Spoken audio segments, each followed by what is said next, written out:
Good morning students. आज मैं आपको आपकी किताब का पाठ 12 गति पढ़ाता हूँ।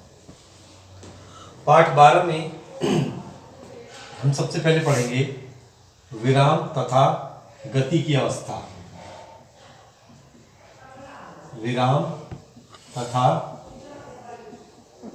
गति की अवस्था। बच्चों, विराम अवस्था क्या है, गति अवस्था क्या है, इसको समझते हैं। विराम मतलब रुके रहना, एक जगह, अपनी स्थिति को ना बदलना, अपनी पोजीशन को चेंज ना करना। विराम का मतलब होता है स्टेशनरी पोजीशन, एक जगह रुका हुआ। अगर कोई वस्तु अन्य वस्तुओं के सापेक्ष अपनी स्थिति नहीं बदल रही है, अपनी पोजीशन चेंज नहीं कर रही है, तो वो विराम अवस्था में है। और अगर वस्तु अपनी स्थिति बदल रही है तो वो गति अवस्था में। वस्तु अन्य वस्तुओं के सापेक्ष अपनी स्थिति में परिवर्तन ला रही है तो वो मोशन में है, गति अवस्था में। गति को कहते हैं इंग्लिश में मोशन, तो वो मोशन में है। ठीक है बच्चों, तो ये होती है विराम अवस्था और गति अवस्था। जैसे हम किसी बस में जा रहे हैं, बस के अंदर यात्री बैठे हुए हैं, बस के बाहर की जो चीज़ें हैं वो हमसे पीछे जाती रहती हैं। हम बाहर की वस्तुओं के सापेक्ष अपनी स्थिति बदलते हैं, इसलिए हम उनके सापेक्ष गति अवस्था में हैं। लेकिन जो व्यक्ति अंदर बैठे हैं, जो बस के अंदर की जितनी भी वस्तुएं हैं, वो हमसे अपनी स्थिति नहीं बदलती, अपनी पोजीशन चेंज नहीं करती। हमारे सापेक्ष वो सब विराम अवस्था में है। तो इसलिए विराम अवस्था और गति अवस्था दो अवस्थाएं होती हैं वस्तुओं की। इसके बाद आता है गति के प्रकार।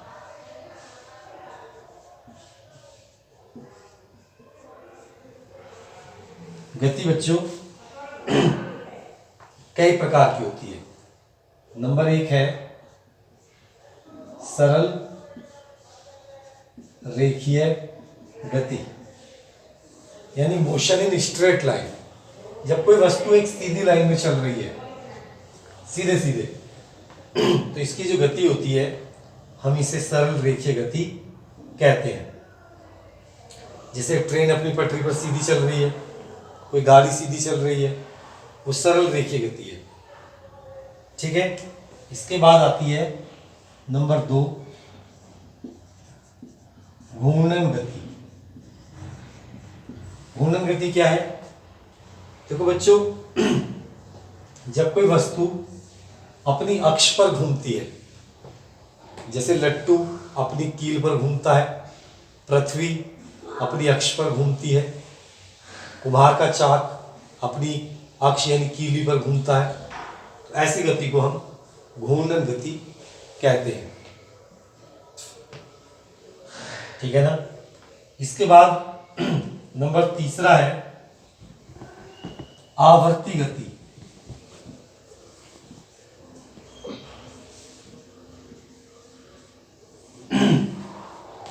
क्या है ये आवर्ती गति? देखो बच्चों, अगर कोई वस्तु अपनी गति को बार बार दोहराती है तो उसे हम आवर्ती गति या पीरियोडिकल मोशन कहते हैं।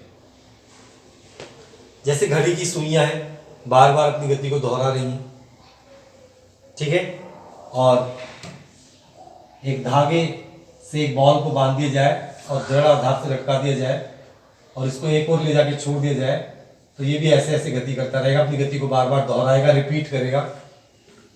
तो इसकी गति को हम बोलेंगे आवर्ती गति।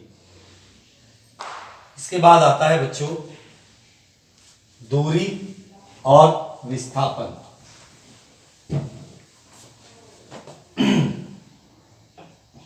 दूरी होती है रास्ते की लंबाई।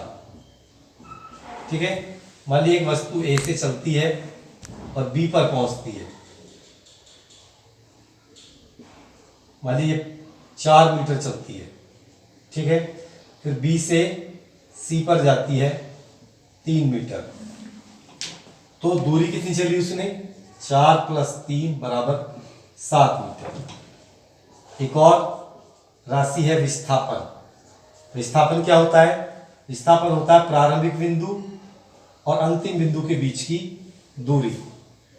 प्रारंभिक बिंदु और अंतिम बिंदु के बीच की न्यूनतम दूरी, कम से कम दूरी, उसे कहते हैं हम विस्थापन। यहां पर नापा जाए तो विस्थापन होगा 5 मीटर। दोनों का मात्रक समान है, ठीक है।